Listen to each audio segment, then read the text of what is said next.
얼마 전 아내랑 그리고 딸이랑 저희 부모님 집을 방문했습니다. 식사를 같이 하고 또 교제 시간이 있었는데요. 그때 우연찮게도 옛날 사진을 보게 되었어요. 왜 그런 거 있잖아요. 집에서 옛날 사진 보면서 막 추억에 젖어 이야기를 막 꺼내는 그런 시간들이었습니다. 그때 아내가 제 유치원 때 사진을 보았습니다. 어떤 사진이냐면 바로 이 사진입니다. 저의 어렸을 때 모습이에요. 이 사진을 보면서 아내가 저한테 이렇게 말하는 겁니다. 도대체 당신은 어떤 삶을 살았길래 지금 이 모양 이 꼴이 됐냐고. 그러면서 또 덧붙이는 말이, 내 딸이 지금 너무 귀여운데 나중에 내 딸도 자라면 이렇게 되는 거냐고 저를 보면서 얘기를 했습니다. 10년이면 강산도 변한다는데 사람이라고 안 변하겠습니까? 여러분, 10년 전, 그러니까 2010년도에는 스마트폰이 없었다는 사실을 아십니까? 카톡도 없었고요. 와이파이라는 개념조차 없었습니다. 이 네이트온과 싸이월드가 유행해서 미니홈피를 꾸미고 도토리를 주고받던 시절입니다.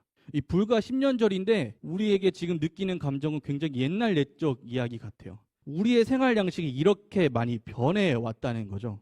얼마 전 덕천마을을 지나게 되었습니다. 지나가면서 목사님께 들었는데 덕천마을이 재개발된 곳이라고 들었어요. 안양 덕천마을 이렇게 검색을 해보니까 옛날 기사가 나오더라고요. 2013년도 기사입니다.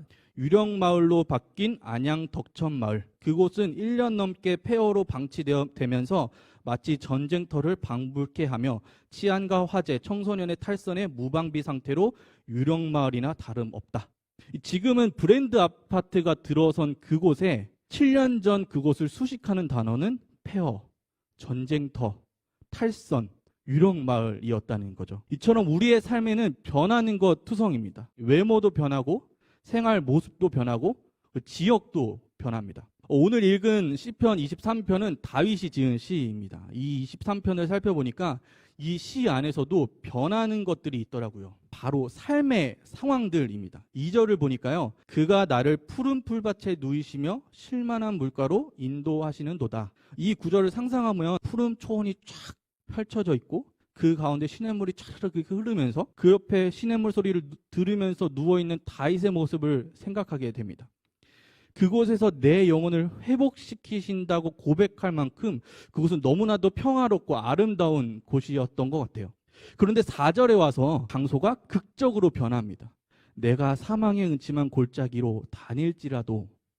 이 2절을 읽으면서 아름다운 곳을 상상하고 있었는데 갑자기 그곳이 음침하고 죽음의 그림자가 드리운 곳으로 변하는 거예요. 다윗의 삶을 보면요, 그의 삶에 일어나는 변화들이 되게 많더라고요.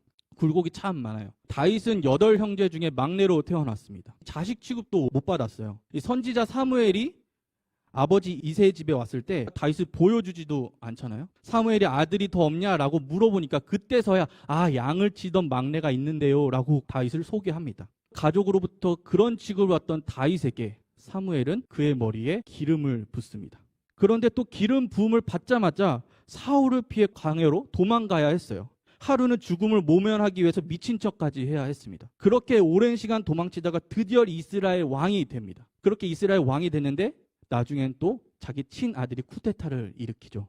삶의 굴곡이 참 많아요. 그래서 다윗은 자신의 삶을 통해서 우리의 삶이 푸른 풀밭에 누울 때도 있고 사망의 골짜기를 지나갈 때도 있구나, 이것을 깨달은 것입니다. 여러분, 우리의 삶도 마찬가지입니다. 어디 우리의 삶에 좋은 일만 있나요? 바라던 일이 이루어져서 정말 기쁜 그 순간도 있고, 아니면 그저 흘러만 가는 일상을 지나갈 때도 있고, 정말 왜 내게 이런 일이 벌어졌을까 알 수 없는 고통의 시간들을 지새울 때도 있습니다. 푸른 풀밭을 거닐다가도 뜨거운 햇볕을 만나기도 하고, 습하고 음침한 곳을 걷다가도 시원한 바닷가를 만나기도 합니다. 이 기쁨이 있다면 슬픔이 있고, 성취가 있다면 실패할 때도 있습니다. 이것이 우리의 삶의 모습이에요.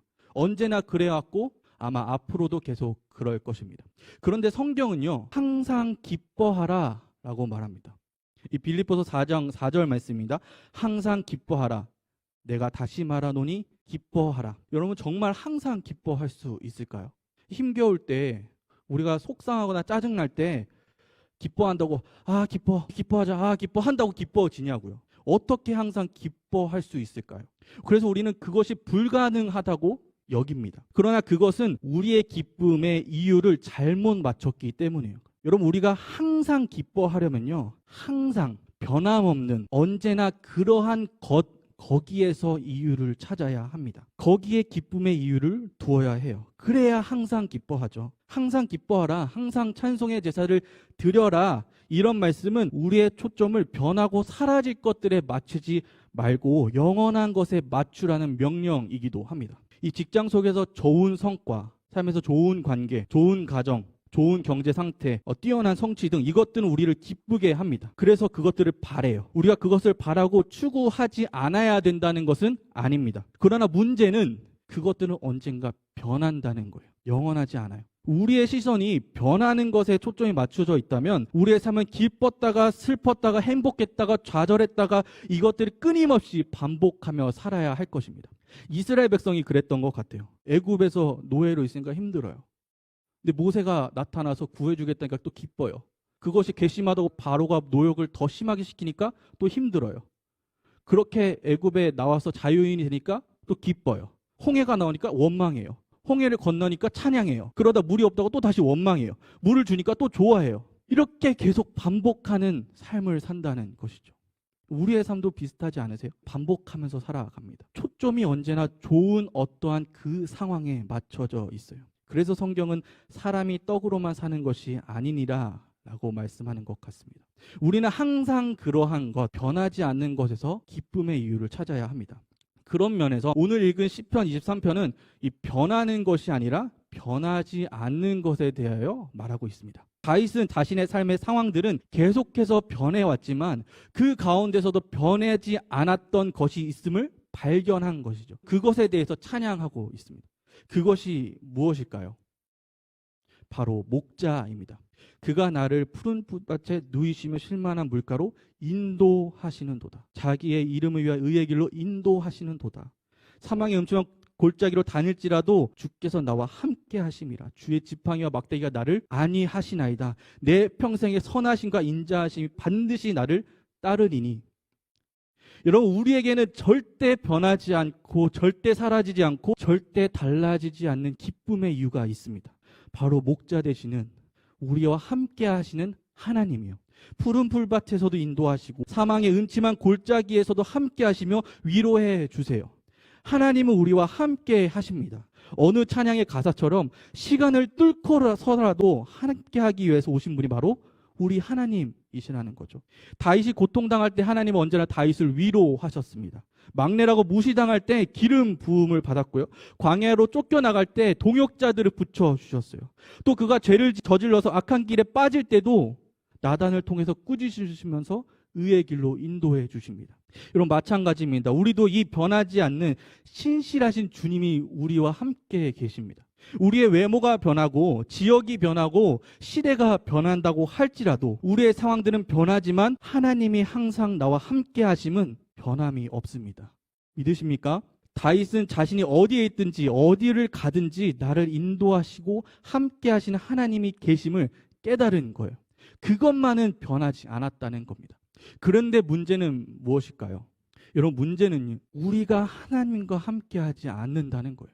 하나님은 변함없이 우리와 함께 하시는데 우리는 변하는 것들에 이끌려서 그분께 초점을 맞추지 않습니다.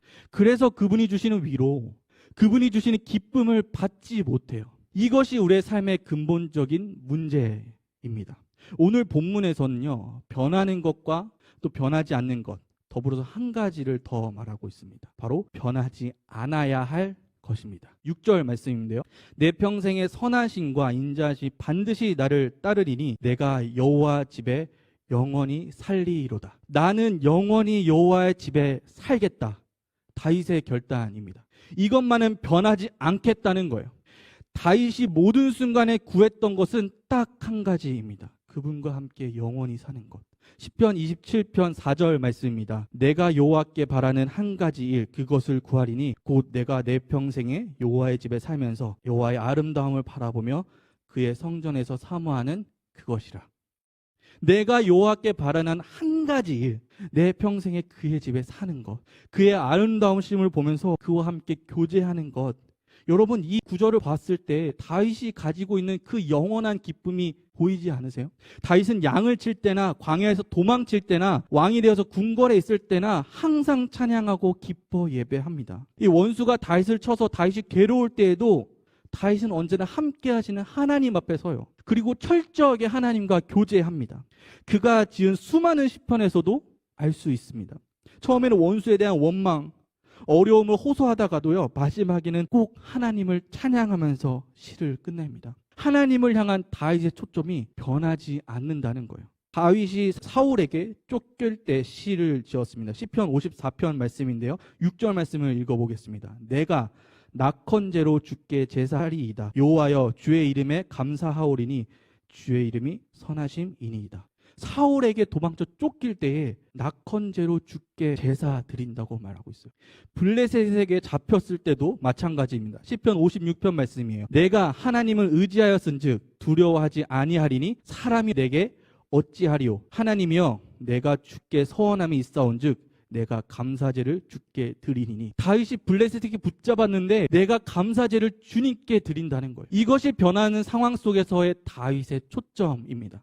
그렇다면 다윗이 잘 될 때는 어떠할까요? 다윗의 삶의 가장 안정적인 때는 아마 도망자의 신분을 청산하고 이스라엘의 왕으로 즉위할 때였을 것 같아요. 그동안 숱한 죽음의 위기를 지나오고 드디어 안전하고 평안한 궁궐에 들어왔습니다. 그가 왕이 되자마자 가장 먼저 한 일이 무엇일까요? 그것은 평안을 누리는 것도 아니고 왕권을 강화시키는 것도 아니고 외교를 한 것도 아닙니다. 이 역대상을 보면요, 그가 즉위하자마자 가장 먼저 한 일은 블레셋에게 빼앗긴 하나님의 언약궤를 가져오는 일이었어요. 그것이 다윗에게 가장 우선시 되었습니다. 그리고 하나님 앞에서 자신의 옷이 벗겨질 정도로 힘껏 예배합니다. 다윗이 여호와께 바라는 한 가지 일, 오직 여호와의 집에 거하는 것. 이것이 우리가 변하는 상황 속에서 변하지 않아야 할 것입니다. 하나님께 초점을 맞추는 것, 하나님과 함께 하는 그 기쁨을 놓치지 않는 것. 사랑하는 여러분, 여러분의 삶 가운데 하나님과 교제하는 기쁨이 있으십니까? 주님을 사랑하는 기쁨을, 그 즐거움을 너무 쉽게 빼앗겨 버리고 있지는 않으세요? 여러분 지금 어디에 집중하고 계십니까? 여러분의 삶의 초점은 어디에 있습니까? 우리는 변하는 것 앞에서 쉴 새 없이 흔들립니다. 상황이 변하면 변하는 대로 마구마구 흔들려요. 변하는 것에 소망을 두었으니까요. 변하는 것에 집중하면 우리도 변할 수밖에 없습니다. 빌립보서 4장 12절 말씀입니다. 내가 비천에 처할 줄도 알고 풍부에 처할 줄도 알아 모든 일 곧 배부름과 배고픔과 풍부와 궁핍에도 처할 줄 아는 일체의 비결을 배웠노라. 이 바울은요, 변하는 것들, 궁핍과 풍부 사이에서 자신은 모두 처할 줄 안다고 말하고 있습니다. 어떻게 처해야 된다는 것일까요? 바로 다음 구절입니다. 내게 능력 주신 자 안에서 내가 모든 것을 할 수 있느니라. 내게 능력 주시는 자 안에서. 비천하여서 내가 가장 궁핍할 때에도 바울은 내게 능력 주시는 자 하나님 안에 거할 줄 알고, 풍부하여서 부족함이 없을 때에도, 안락할 때에도, 아무런 걱정이 없을 때에도 바울은 하나님 안에 거할 줄 안다는 것입니다. 이것이 바울이 말하는 처할 줄 안다는 일체의 비결이에요. 그러니 모든 것을 할 수 있다는 것 아니겠어요?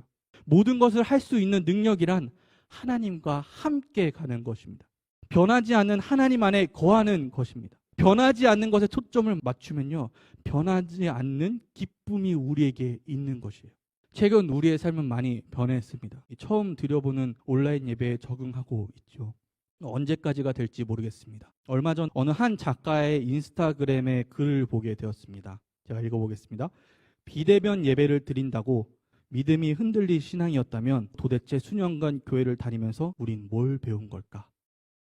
이 짧은 글을 보면서 저의 신앙을 참 많이 돌아보게 되었어요. 나는 도대체 어떤 신앙생활을 하고 있었던 것일까? 여러분은 어떤 신앙생활을 하셨나요? 변하는 코로나 상황 때문에 신앙이 많이 흔들린다는 소식을 듣습니다. 물론 신앙생활 유지하기 참 쉽지 않은 상황인 것은 분명합니다. 그러나 그렇다고 신앙을 그저 흔들린 채로 놔둘 수 없는 건 아니겠어요? 코로나가 불편하고 흔들 수 있지만 그것이 우리가 하나님과 함께 해야 될, 예배를 신실하게 드려야 할 그 이유까지는 뺏어갈 수 없는 것 아니겠냐고요. 그럼에도 불구하고 기쁨의 이유를 주시는 그분 앞에서 온전히 서기 위해서 우리는 끊임없이 달려가야죠.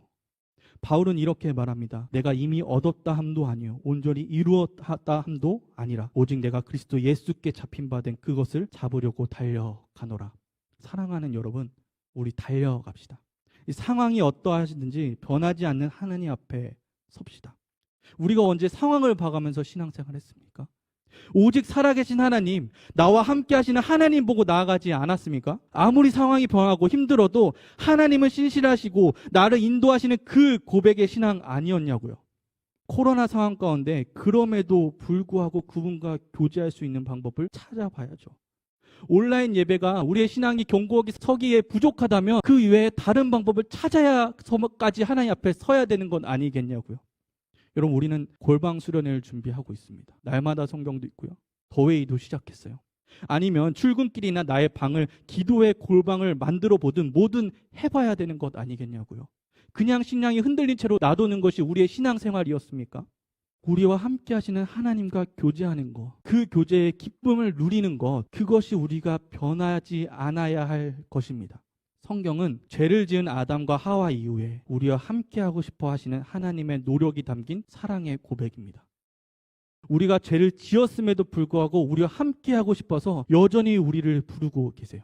사랑하는 여러분, 하나님은 우리와 함께 하십니다. 우리를 인도하십니다. 그래서 시간을 뚫고 이 땅 가운데 오셨어요. 우리 없는 하늘을 원치 않으셔서 우리 삶에 오셨습니다. 이제 우리 차례예요. 우리가 바라는 오직 한 가지, 그분의 집에 거하면서 그의 아름다우심을 보며 기쁨의 교제를 하는 것입니다.